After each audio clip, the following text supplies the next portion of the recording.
representación más clara de los polos salientes, digámoslo así, veamos entonces cómo va a ser eléctricamente hablando el funcionamiento de esta máquina.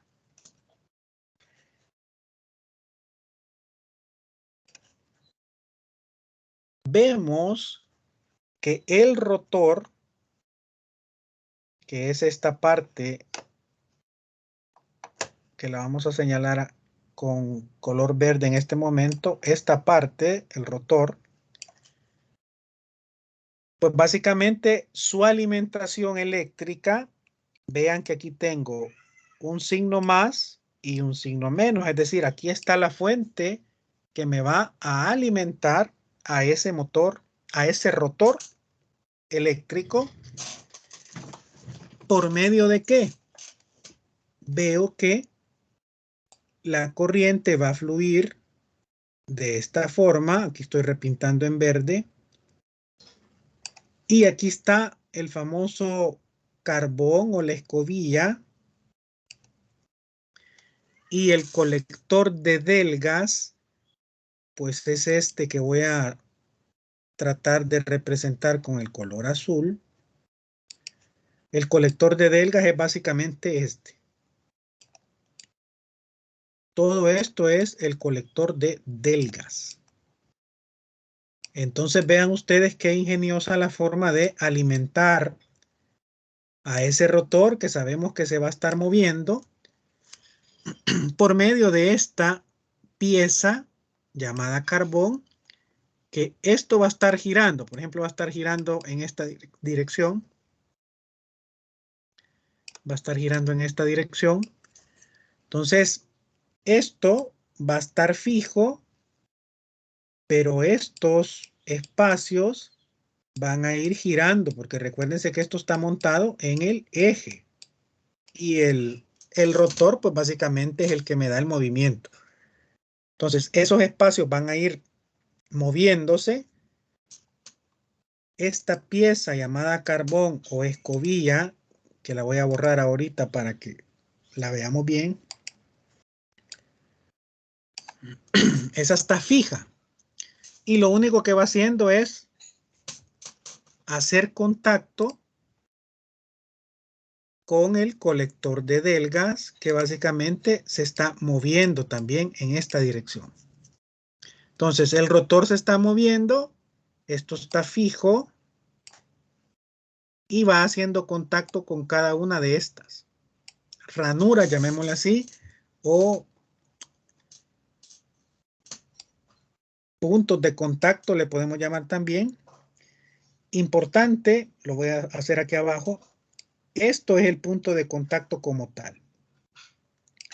Pero vean ustedes que existe esta separación, que esa separación entre cada uno de esos puntos de contacto es un hueco, digámoslo así.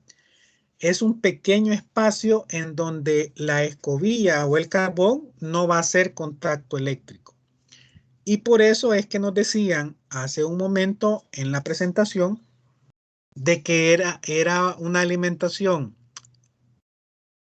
que la podíamos considerar como cambiante en el tiempo o incluso alterna siempre y cuando cambie de la polaridad. ¿Por qué? Porque en este espacio ya no hay contacto. Entonces voy a tener contacto, no contacto, contacto, no contacto. Estos no contacto, aquí lo voy a poner no contacto, serían específicamente estos huecos que tengo acá. Ya los vamos a ver físicamente en una foto para que nos hagamos una mayor idea. Y esto que estoy sombreando, que sería la superficie de contacto, esta sería otra superficie de contacto. Esta la última. Pues se refiere a cada uno de estos rectángulos, llamémosle así, que tenemos acá. A cada uno de estos rectángulos. Entonces, repito, tengo más y tengo menos. Hay un cambio de polaridad. Entonces voy a tener una variación o una o un cambio alterno entre el más y el menos, y por eso digo que estoy alimentándolo con corriente alterna, no senoidal. Esto es para el lado positivo, pero aquí abajo ustedes observan también que hay otro carbón, otra escobilla que me hace las veces de conexión eléctrica para la parte negativa. Voy a borrar para no saturar tanto el dibujo. Y observen ustedes entonces, solo voy a colocar con rojo cuál sería el recorrido de la corriente. Con color rojo, el recorrido de la corriente. Sale de la fuente de alimentación, va con conductores eléctricos, llega al carbón, hace contacto con este punto de conexión. Esto recuérdense que está lleno de bobinas, que a su vez sale por este otro lado, cierra el circuito y me permite que la corriente regrese a la fuente. Entonces, esta bobina que yo he dibujado en rojo ahorita está en esa posición, pero como recuérdense que esto está girando, probablemente, seguramente, en otro instante de tiempo podría quedar en la misma posición, pero puede estar la bobina acá, en esta posición completamente horizontal. ¿Qué va a pasar ahí? Que ahí ya no voy a poder hacer esa conexión eléctrica. ¿Por qué? Porque, repito, esto se está moviendo, está girando. Entonces, claro, ya no voy a poder hacer la conexión eléctrica con esta bobina roja, pero voy a poder hacer la conexión eléctrica con otra bobina que en ese momento su terminal esté conectado a este punto de contacto. Y esa bobina tendría su otro punto de contacto por acá. Y por eso el rotor tiene varias bobinas. ¿Por qué? Porque de tal forma de garantizar de que siempre esté alimentado. O sea, cada uno de estos puntos de contacto, recuérdense, van a ser terminales de las bobinas del rotor. Por lo tanto, siempre voy a tener un movimiento, es decir, siempre va a estar energizado el rotor, por lo menos en una de sus bobinas. Aunque al final son arreglos de bobinas lo que realmente hago yo. Preguntas, comentarios con respecto a esta parte de el esquema básico del funcionamiento.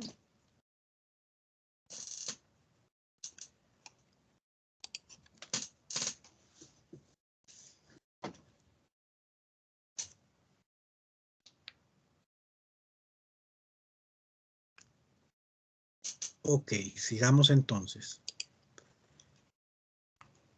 Voy a borrar una vez más acá para no saturar el dibujo.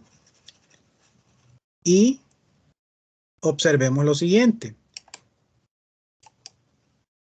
Que yo les dije que era una bobina, por ejemplo. Vamos a hacer con color rojo para que quede similar a como lo teníamos. Yo les dije que aquí era una bobina. Pero no necesariamente puede ser una bobina. Aquí puede ser un arreglo de bobinas en paralelo que están conectadas, valga la redundancia, al mismo punto de conexión. En paralelo, por ejemplo. Entonces, estos puntos de conexión, repito, son los que van a estar asociados a cada uno de estos puntos de contacto, claro, para diferentes bobinas, pero que me garanticen que siempre va a estar energizado alguna bobina o algún grupo de bobinas para que el rotor tenga esa parte eléctrica. Entonces, repito, esa fue la forma, digamos, más adecuada de poder alimentar eléctricamente una pieza que está girando.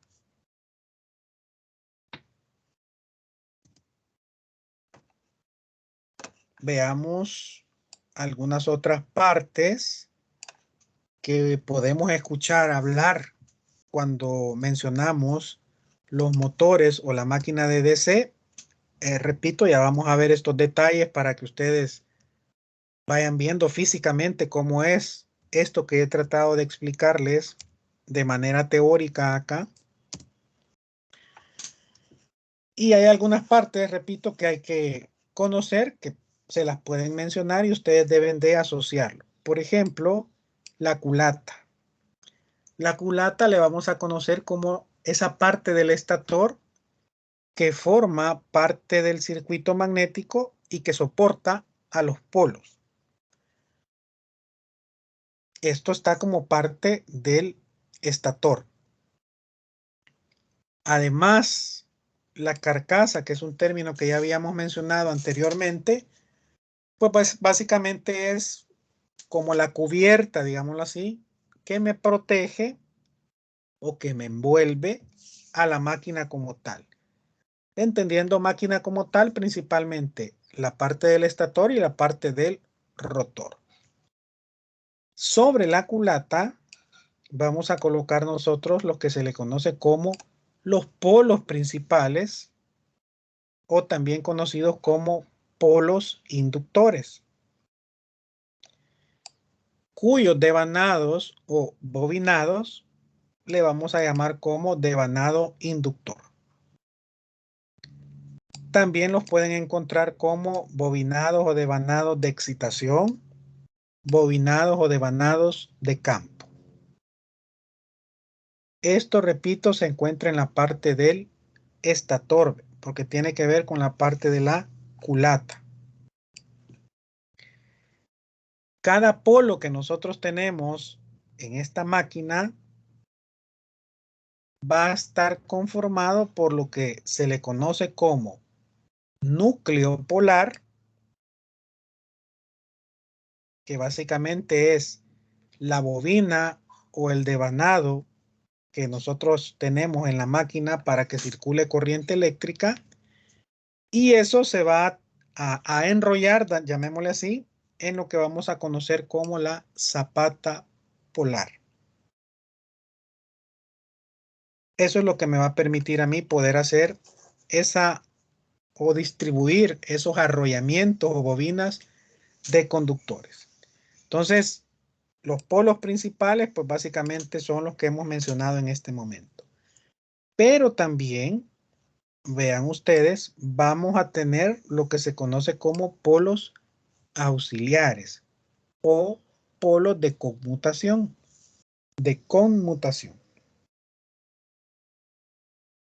¿Para qué me van a servir esos?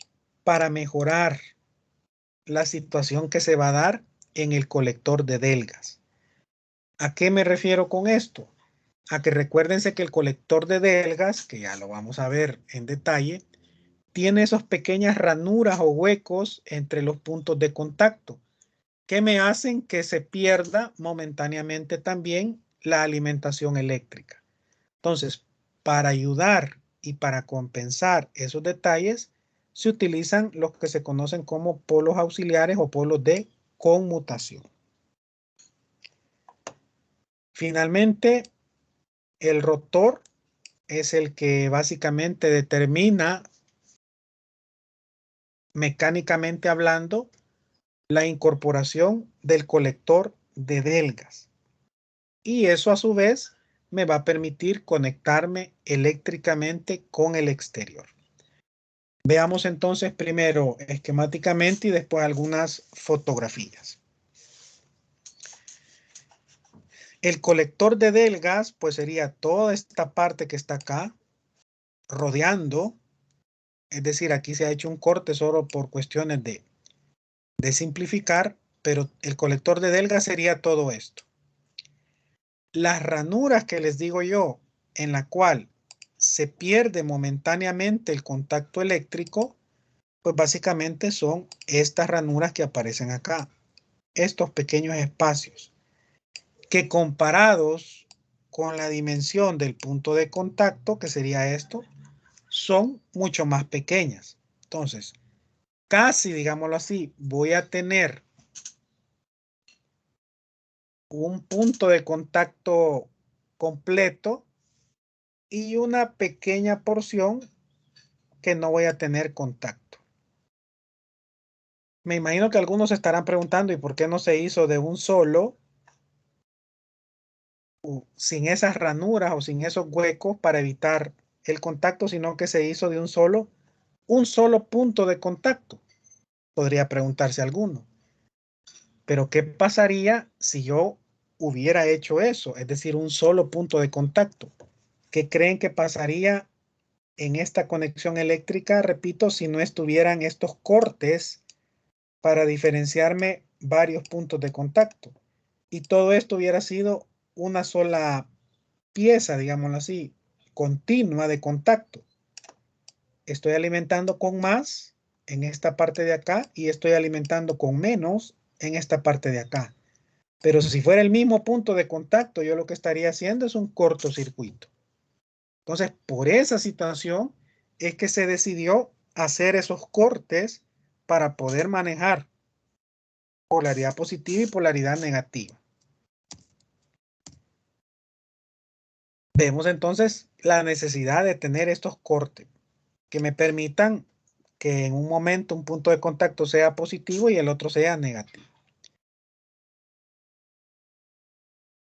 El famoso colector de Delgas, que es toda esta pieza que decimos, es básicamente la agrupación o la unión de varias delgas. Delga se le conoce a esta pieza básicamente, en donde vamos a tener como principales puntos de uno de estos puntos de contacto, primero la superficie de contacto con las escobillas, que sería esto. Esto sería el punto de contacto con las escobillas. Es decir, que este número 1 que vemos en esta fotografía correspondería al punto de contacto que hemos estado hablando, punto de contacto eléctrico que hemos estado hablando a lo largo de la presentación. En el número 2, o como segunda parte importante de esa pieza delga, así se llama, tenemos el talón para conectar las bobinas. Recuérdense que un punto de contacto es para el exterior, que sería este punto donde va a estar el carbón o la escobilla, y el otro punto de contacto, en este caso representado por el número 2, es un punto de conexión que necesito tener también para las bobinas que son internas a la parte del rotor. Y finalmente, pues, nombre que le pusieron solo como soporte, digámoslo así, para que quede fija. Entonces, esta pieza que nosotros estamos viendo acá, pues prácticamente sería una delga. Y el colector de delgas no es nada más que un montón de estas delgas ordenadas de tal forma de que me hagan posible esta configuración cilíndrica alrededor del rotor. Preguntas, comentarios hasta acá.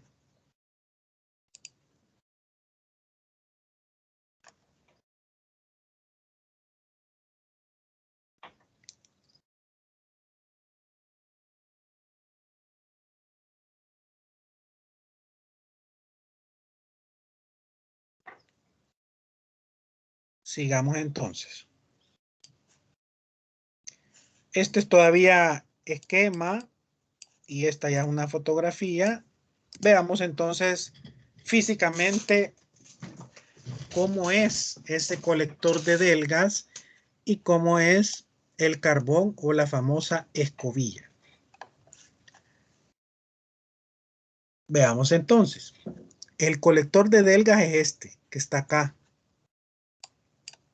Voy a cambiar de color. Color negro. Este es el eje del motor.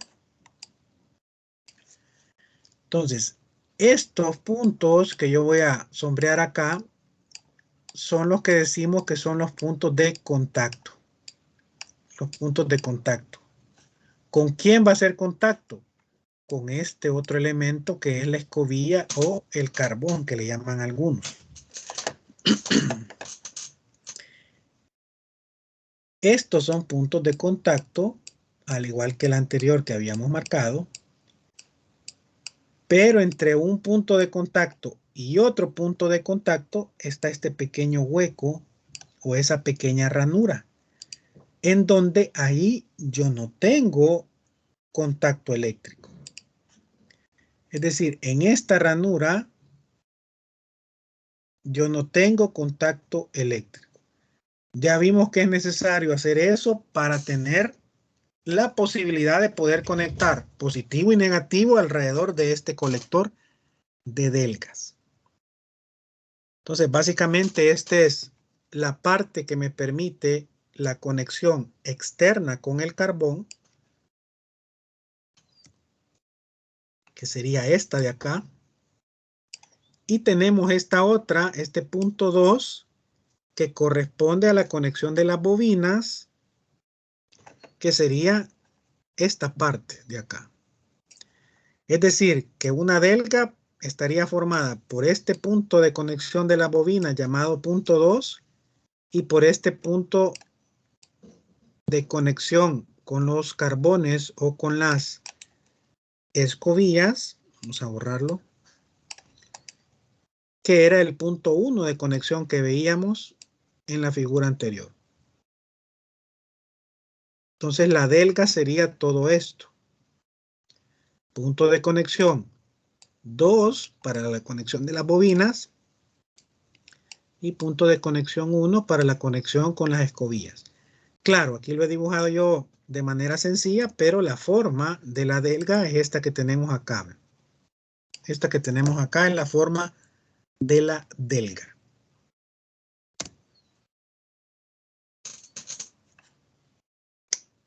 Este colector de delgas necesita definitivamente que esté haciendo contacto la escobilla o el carbón. ¿Y cómo hacen eso? Pues vean ustedes que aquí hemos agregado todo este acceso o anexo mecánico eléctrico para poder tener acceso a una comunicación entre el colector de delgas que lo estoy marcando en este momento y la escobilla.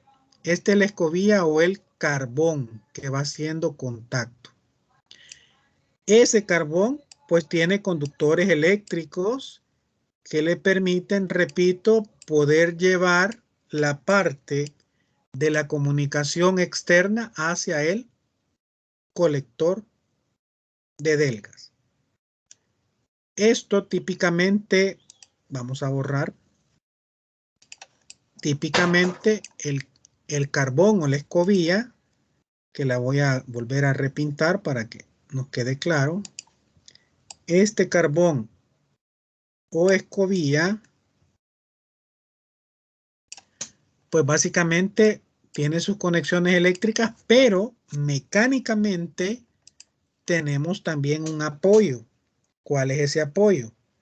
Pues ese apoyo es una pieza que permita presionar el carbón contra el colector de delgas. Eso puede ser un resorte o puede ser una pequeña lámina como la que tenemos acá, que está tensa de tal forma que cuando se va gastando el carbón o la escobilla, porque recuérdense que esta parte es la que va a hacer contacto con el colector de delgas, pero va a llegar un momento en que se va a desgastar. Entonces ahí es donde empiezan a salir chispas, mencionábamos la vez pasada. ¿Qué quiere decir? Que ya no hay un contacto pleno entre el carbón y la parte del colector de delgas. Entonces el proceso que sigue pues sería cambiar esa escobilla o ese carbón que le llamamos también. Repito, eso está presionado de tal forma que haga contacto eléctrico fijo, permanente, la escobilla con el colector de delgas. Y aquí podemos ver nosotros pues la parte de esa pieza que les estoy indicando que es la que presiona a la escobilla o al carbón para que esté pegado al colector de delgas. Preguntas, comentarios hasta acá.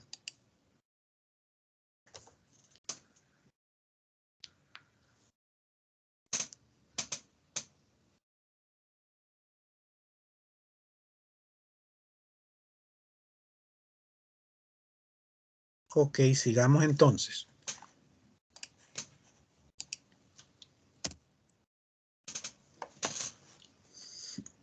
Bien.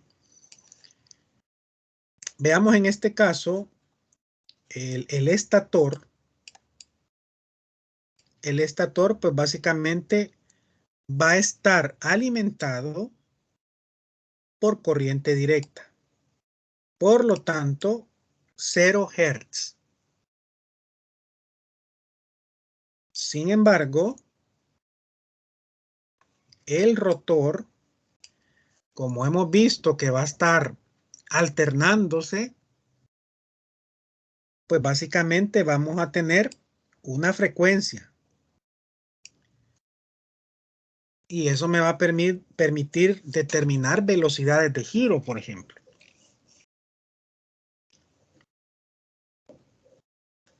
¿De dónde se origina esa frecuencia? Pues recuérdense que esto está como una señal pulsante, llamémosle así, que tiene su frecuencia. Precisamente por ese efecto de que conecto, desconecto, pero cuando hago conecto, desconecto, estoy hablando polaridad positiva, polaridad negativa, positiva, negativa, etc. Entonces, no les extrañe o no les suene raro que se hable de frecuencia en el rotor, entendiendo que va a ser una frecuencia no necesariamente relacionada con la frecuencia que nosotros manejamos de 60 Hz para una onda senoidal de la red eléctrica con la que trabajamos nosotros. Para motores monofásicos, motores trifásicos, motores síncronos, pues esa frecuencia típicamente era 60 Hz para nosotros o 50 Hz si el equipo es con especificaciones europeas. Pero en este caso nosotros tenemos que manejar que esa frecuencia no necesariamente va a ser 60 Hz. Veamos entonces algunas otras características antes de entrar a la parte de conexión de este tipo de máquina. Esto ya lo habíamos hablado, la parte de que pueden ser bobinas en paralelo. Acá un poquito más en detalle cómo es que se hace el aprovechamiento, digámoslo así, de la parte de los polos salientes, entendiendo que los polos salientes eran estas salidas con respecto al círculo que teníamos en el caso anterior. Ahí ponemos las bobinas que me permiten establecer los campos magnéticos. Habíamos hablado de que se tienen algunos devanados que no son los principales, sino que son algunos devanados que se utilizan para compensar algún tipo de problema, como los que mencionaba Wilber al principio, de que se habían pérdidas, etcétera. Pues básicamente para manejar esa situación se trabaja con estos devanados. Pero, ¿bajo qué circunstancias? Primero, en algunas máquinas de corriente continua, el inductor es de imanes permanentes. Si son imanes permanentes, pues no voy a tener devanados en el inductor. Recuérdense que nosotros ponemos devanados para generar polos magnéticos a partir del paso de una corriente eléctrica en esos conductores. Pero si lo que yo tengo son imanes permanentes que ya tienen esos polos, pues entonces ya no necesito colocar esos devanados. En el caso, ya sea para el inductor o el inducido, estas máquinas de corriente continua van a tener, en la manera de lo posible, devanados de compensación y devanados de conmutación. Veamos el primero, el devanado de compensación. ¿En dónde se aloja este tipo de devanado? Pues básicamente, creo que ya más adelante hay una fotografía para que la podamos apreciar. Pero veamos qué nos indica el devanado de compensación. Este se aloja prácticamente en las zapatas polares, que es el lado que mira al entrehierro.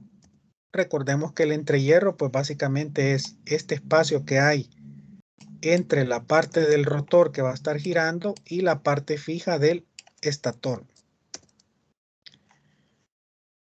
Y lo que se pretende al utilizar este tipo de devanado de compensación es eliminar o minimizar, en dado caso, la reacción del inducido. Es decir, aquel campo magnético que se crea por la corriente que circula por el inducido. Mientras tanto, otros devanados, tenemos claros que estos devanados son no necesariamente parte de todas las máquinas de corriente continua. Algunas las pueden tener precisamente para mejorar ese desempeño. En el caso del devanado de conmutación, pues básicamente se colocan en el estator a la mitad del camino entre dos polos inductores.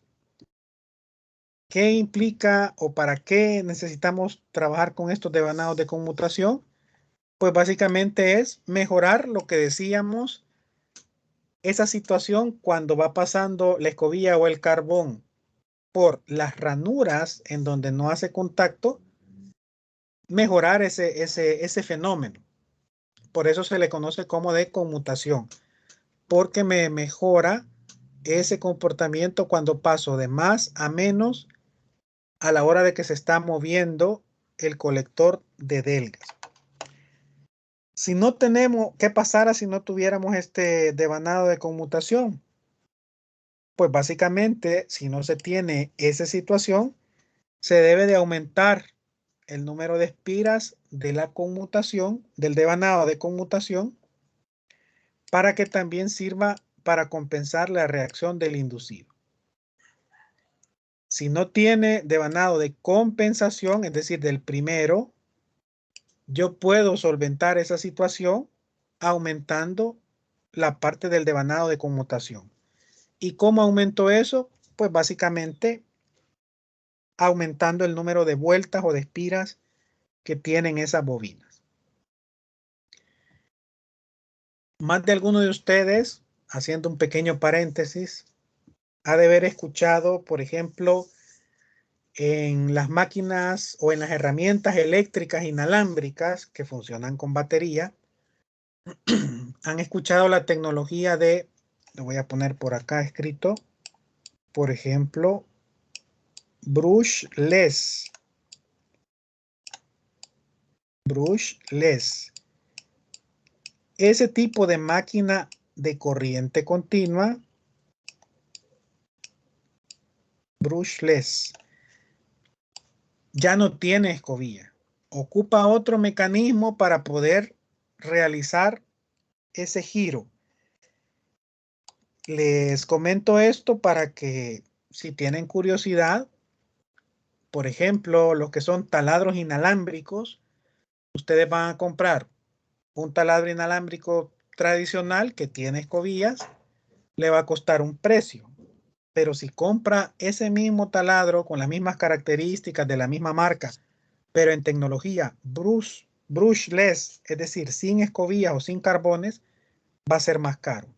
¿Por qué? Porque ese taladro con tecnología brushless evita posibles pérdidas que se den en el contacto del colector de delga básicamente con la escobilla. Es más, sería interesante que verifiquen si traen o no colector de delgas, porque ya no tendría sentido tener este colector de delgas si ya no voy a tener escobillas. Les dejo esa inquietud para que por su cuenta, como algo adicional, puedan leer un poco acerca de esas máquinas de corriente continua sin escobillas. Aquí tenemos una máquina bastante grande, digámoslo así, para las aplicaciones que les mencionaba, que no son muy comunes, pero sí las podemos encontrar.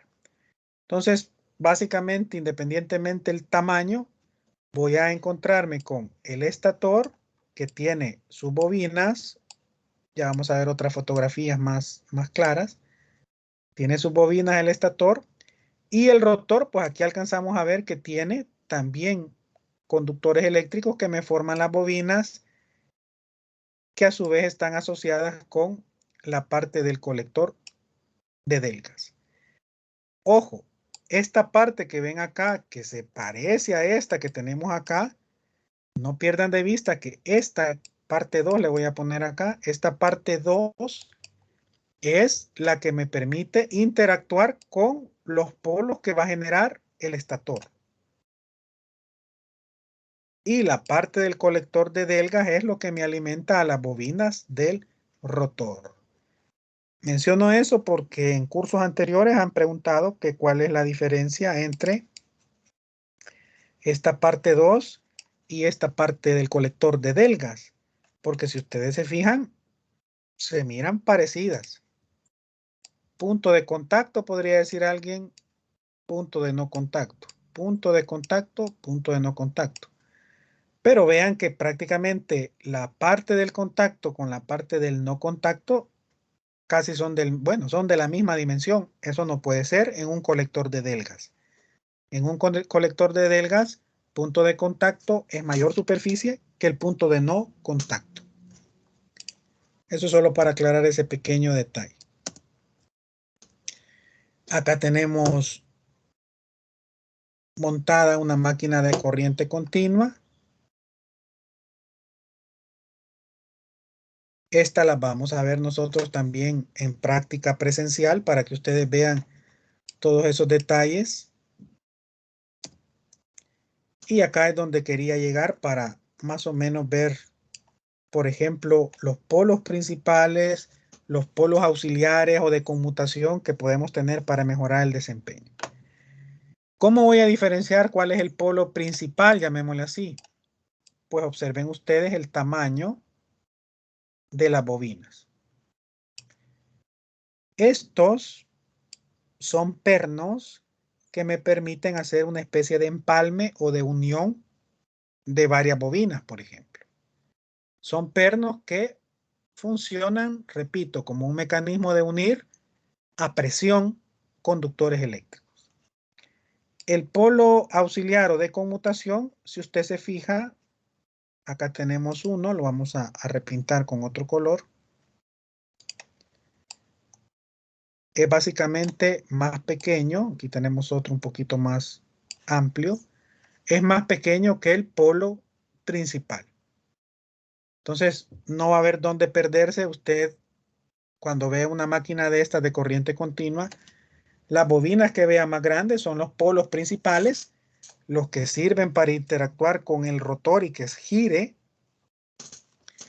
Y el colector de delgas, pues creo que ya al finalizar esta sesión, ya usted tiene un poco más de claridad de que el colector de delgas es esto, punto de contacto, y en medio de dos puntos de contacto hay una pequeña ranura en donde no hay contacto. Y la escobilla o el carbón, pues básicamente es este que está acá. No sé si alcanzan a visualizar, pero esta lo voy a hacer con amarillo quizás para que se vea un poco mejor. Acá está la laminita, justo acá en arriba del 4, en donde está haciendo la presión mecánica para que esa escobilla o ese carbón esté haciendo contacto con la parte del colector de delgas. Preguntas, comentarios hasta acá.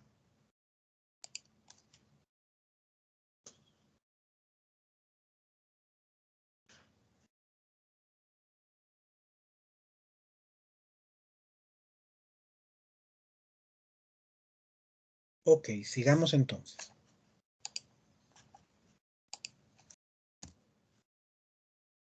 Acá tenemos un esquema un poquito más depurado de lo que traté de hacerle yo al principio para que vean cómo es que funciona básicamente un motor de corriente continua. El motor de corriente continua, pues básicamente, como su nombre lo indica, vamos a tener una fuente de alimentación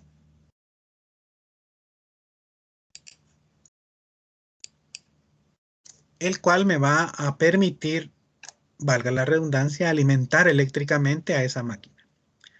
Entonces, ¿qué sucede en este caso? En este caso vamos a tener las siguientes situaciones.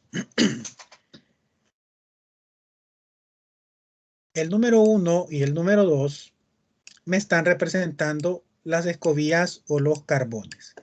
Y vean acá la importancia de que una está asociado al terminal positivo y la otra está asociada al terminal negativo. Por eso es que hacíamos esa ranura en medio de dos puntos de contacto del colector de Delgas. Aquí, por simplicidad, hemos puesto que el colector de Delgas solo tiene dos puntos de contacto, el B y el A. Es decir, que aquí tenemos un hueco, un punto de no contacto. Repito, aquí en las fotografías teníamos varios puntos de contacto.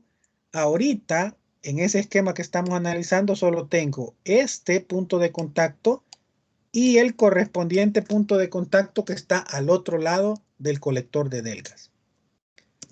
Quizás para dar un poco más, sería similar a esta situación. Repito, el caso que vamos a analizar ahorita es justo lo que tengo acá.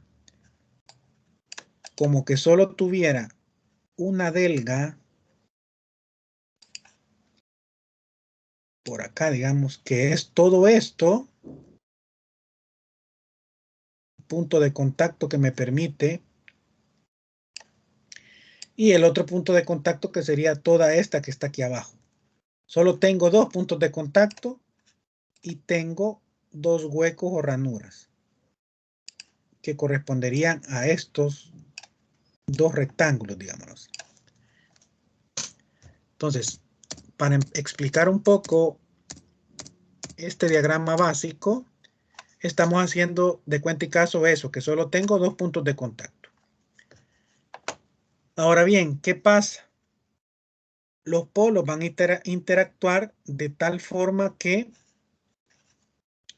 el rotor debe de girar precisamente porque se encuentra con polos iguales, va a tender a repelerse. Se encuentra con polos diferentes, va a tender a atraerse. ¿Qué quiere decir eso entonces? Que la configuración de esta máquina es tal que siempre se va a estar dando esa situación. De tal forma que voy a tener una fuerza resultante, F, que me va a hacer que se mueva o gire en esta dirección. ¿Qué va a pasar? Va a llegar un momento que decíamos hace unos minutos en que la fuente de alimentación, en este caso para el rotor, vean ustedes que cayó o queda en unos puntos sin contacto eléctrico. Pero resulta que como el motor llevaba inercia, ¿qué va a pasar? Él se va a seguir moviendo a tal grado de llegar a esta otra posición en donde la fuente vuelve a hacer contacto en la figura C. La fuente vuelve a hacer contacto con los puntos de contacto, valga la redundancia, del colector de Delgas. Y así va a estar hasta que usted lo desconecte. Repito, energiza, se mueve, pasa por unos huecos, es decir, unos puntos que no hay contacto eléctrico, pero el motor mecánicamente llevaba una inercia, lo que hace que se siga moviendo y por lo tanto alcanza al siguiente par de puntos de contacto para poderse seguir moviendo. Los motores de corriente continua o de corriente directa, pues básicamente requieren una alimentación eléctrica para funcionar. Entonces, eso es lo que me va a diferenciar en términos generales esta máquina de corriente continua funcionando como motor. Me va a demandar energía eléctrica. Más adelante, cuando veamos los generadores, vamos a ver que es al revés. Necesito energía mecánica para producir electricidad. En este caso de motor, necesito electricidad para producir energía mecánica en forma de movimiento. Acá tenemos el cálculo de esa fuerza contraelectromotriz que básicamente hablábamos en los motores anteriores, que esta fuerza es digamos que la fuerza de reacción a la cual se está oponiendo el giro o la velocidad del motor. Si yo giro el motor hacia la derecha, quiere decir que realmente lo que estoy venciendo es un giro hacia la izquierda. A eso se refiere esa fuerza contraelectromotriz. ¿Y cómo podemos ir determinando esos parámetros eléctricos? Pues eso me lo va a determinar una parte de la tensión E, que sería la tensión eléctrica que me produce la fuerza electromotriz para que el motor, repito, gire en una dirección X. La fuerza contraelectromotriz es aquella fuerza que estoy venciendo para que el motor gire en el sentido que yo quiero. ¿Cómo determino esa fuerza E? Que es la FEM. Esta FEM. Lo calculo con esta fórmula. ¿Qué sería la fuerza contraelectromotriz? Sería esta misma fuerza en cuanto a magnitud, pero dirección contraria. Veamos cómo determinamos eso entonces. N es la velocidad de la máquina en revoluciones por minuto. Si me voy con esta primera fórmula. Si me voy con esta fórmula mecánica, pues sería en radianes por segundo la velocidad.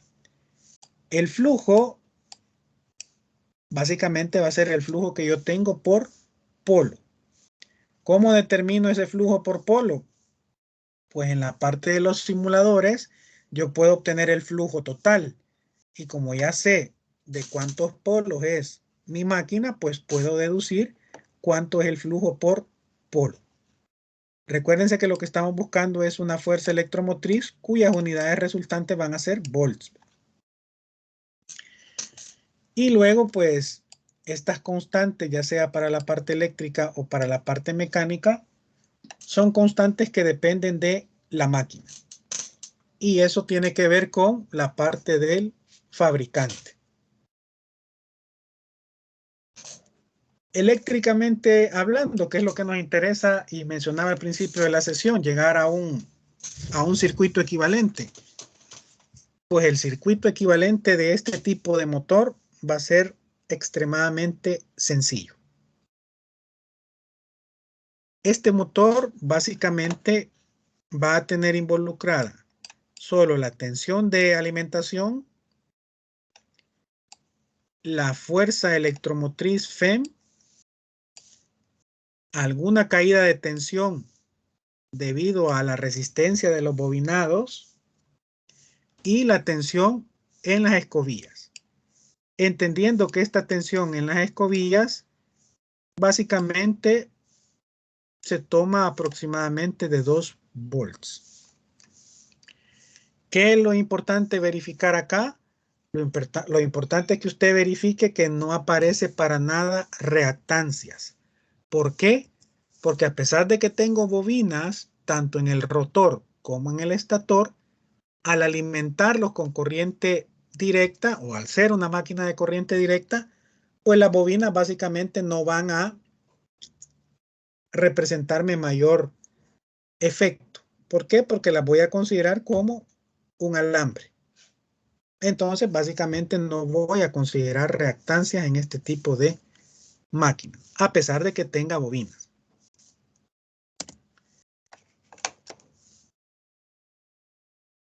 Tengo diferentes tipos de excitación para poder alimentar a estos motores. Eso lo vamos a practicar nosotros en la práctica presencial, pero les adelanto cuáles son los tipos de conexiones que podemos tener. Primero es una conexión independiente, una excitación independiente. Tenemos una excitación shunt, derivación o paralelo. Luego tenemos una excitación serie. Y finalmente tenemos una excitación compuesta o compound. ¿A qué nos referimos con cada una de estas excitaciones? Aquí lo tienen ustedes para que lo lean en la diapositiva, pero lo vamos a explicar mejor con los diagramas. Aquí los tenemos más adelante. Repito, aquí está dicho en palabras lo que ya les voy a explicar en el diagrama. Entonces tenemos esos tipos de excitación. En el caso de la excitación compuesta, pues puede ser compuesta de derivación corta, se le conoce, o puede ser compuesta de derivación larga.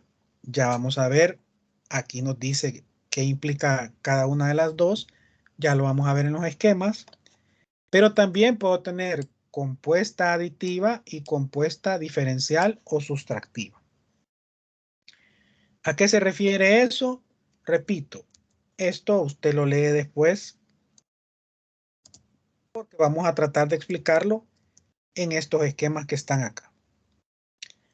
Veamos lo primero, la excitación independiente.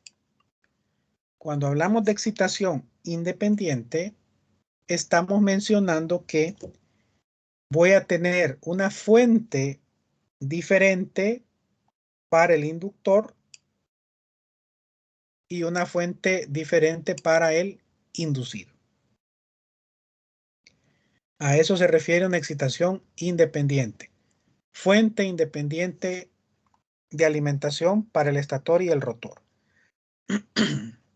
En el caso, esa sería la primera fuente que veíamos acá, excitación independiente. Los circuitos de inductor e inducido se conectan a redes de corriente continua distintas. Repito, vamos a decir todo esto que está acá, explicándolo en cada uno de los esquemas. Veamos la excitación en derivación o shunt, que también lo pueden encontrar o conocer como excitación en paralelo. ¿Por qué? Porque el inducido está en paralelo con el inductor. Y ambos están alimentados por la misma fuente de alimentación. A diferencia de la primera, que era una fuente para uno y otra fuente para otro. Entonces, ¿cuál es la característica de esta conexión en derivación, conexión shunt o conexión en paralelo? Que el inducido y el inductor están en paralelo. ¿Qué implica que estén en excitación serie, que sería el tercer tipo? Pues básicamente implica que el inducido va a estar en serie con el inductor. Y la fuente de alimentación pues va a ser una sola. ¿Qué debemos de considerar en estas dos últimas conexiones? Por ejemplo, en la derivación o shunt, sabemos que la tensión a la cual van a estar sometidos tanto el inducido como el inductor es la misma. Pero la corriente que va a pasar por el inducido es diferente a la corriente que va a pasar por el inductor. Mientras que en la conexión serie o excitación serie, sabemos que la corriente que pasa por ambos, por el inductor y por el inducido, va a ser la misma, pero la tensión va a ser diferente. Entonces debo de tener en cuenta ese detalle, porque los motores traen cuánta corriente puede soportar en el devanado inductor, cuánta puede soportar en el devanado inducido para no sobrepasar esos valores. Repito, esto va a ser evidente cuando hagamos la conexión en la práctica de laboratorio. Luego, ya para ir completando este tipo de excitaciones, tenemos la excitación compuesta larga. ¿Qué quiere decir eso? Al hablar de una excitación compuesta, estoy diciendo que estoy combinando una conexión serie y una conexión shunt o shunt. ¿Qué implica que sea derivación larga o derivación corta? Pues básicamente lo puedo ver desde diferentes puntos de vista. Por ejemplo, la excitación larga, puedo ver yo que si me ubico en el lado de la fuente, voy a tener primero el devanado paralelo o shunt, que por cierto se representa con las letras E, mientras que los devanados que son serie se representan por la letra D.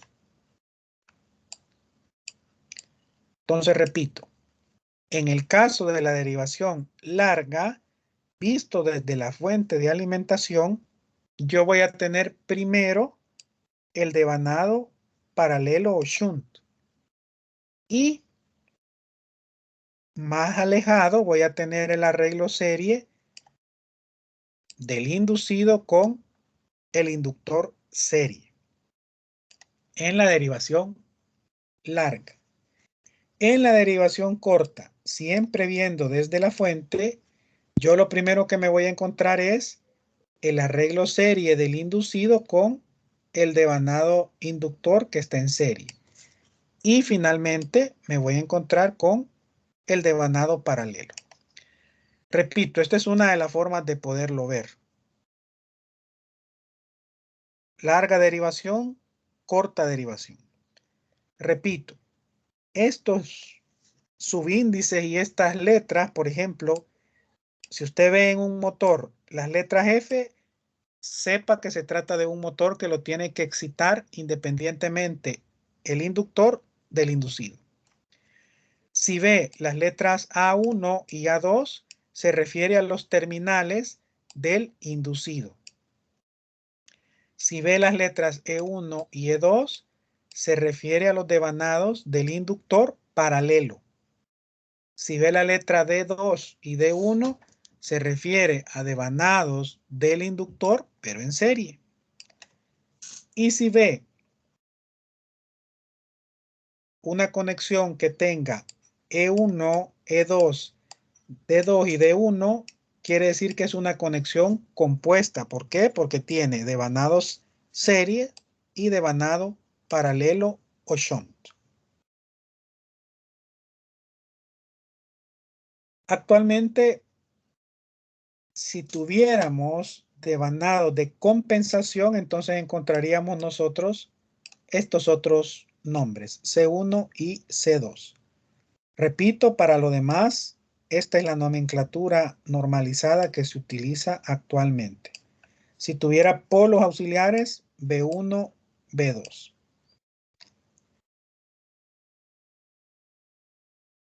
Con eso, pues prácticamente finalizamos la sesión de hoy.